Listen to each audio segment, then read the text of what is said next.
কাছে আমি একেবারে জিম্মি হয়ে আছি। আমি আমার প্রতিষ্ঠান ফিরে চাই। আমি ডক্টর লায়লা পারভিন বানু। আমি একজন বিধবা এবং একজন প্রবীণ বিএনপিপন্থী সাংবাদিকের স্ত্রী। আমাকে বলা হয়েছিল আপনি কোথাও এটা বলবেন না, সাংবাদিকের বিএনপিপন্থী সাংবাদিক। বিএনপি করার কারণে আমার হাজব্যান্ড এবং আমি একজন বিশেষ ব্রিলিয়ান্ট ক্যাডার অফিসার। আমাকে প্রমোশন দেওয়া হয়নি কেন? বিকজ আমার স্বামীর গায়ে থেকে বিএনপির গন্ধ আসে। আমি এই প্রতিষ্ঠানটা 25 বছর যাবৎ লালন পালন করে আসছি, টাকা দিয়ে, শ্রম দিয়ে, মেধা দিয়ে, আমার সততা দিয়ে।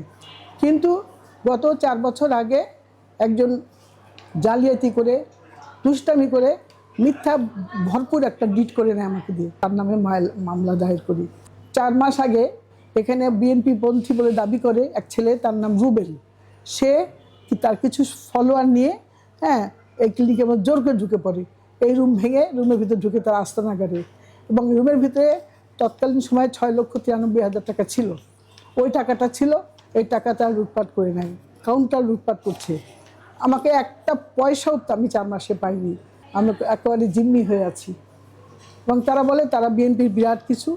তারা জুবাইদা রহমান, তাদের সাথে ভালো সম্পর্ক আছে, ডক্টর জুবাইদা রহমান। তো এটা বলে তারা আমাকে মানসিকভাবে চাপ তৈরি করে। এদের স্বপ্নের রাজকুমার হচ্ছে তারেক জিয়া। তো আজকে সে যখন ক্ষমতা এসছে, আমরা সবাই খুব খুশি। মনে হলো যেন আমার সন্তানই প্রধানমন্ত্রী হয়েছে। আমি আর তো কিছু পাই না। পুলিশে গেছি, র্যাবে গেছি, থানায় গেছি, নো হোয়ার। সাধারণ মানুষ যে আমরা কতটা অসহায়। একটা হচ্ছে আক্কাস আলী, যে কিনা আমাকে 4 বছর এই কোনো টাকা পয়সা দেয় নেই, মানসিকভাবে। ইভেন একদিন সে আমার গায়েও ধাক্কা দিয়েছে। গোলাম মোস্তফা টিপু, যে বর্তমানে এইখানে টাঙ্গায় রাখছিল জিএম হিসেবে। আর একজনের নাম হচ্ছে রেজা, আর একজনের নাম হচ্ছে আলামিন।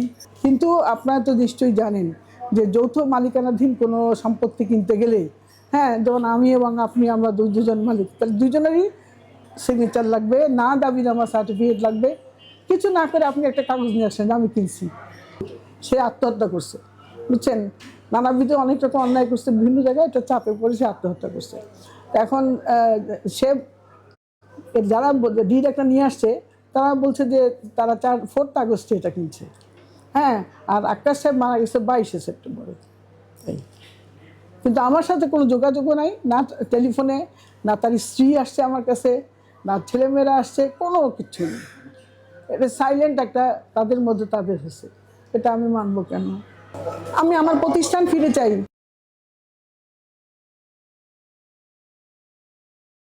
আমাকে প্রমোশন দেওয়া হয়নি কেন?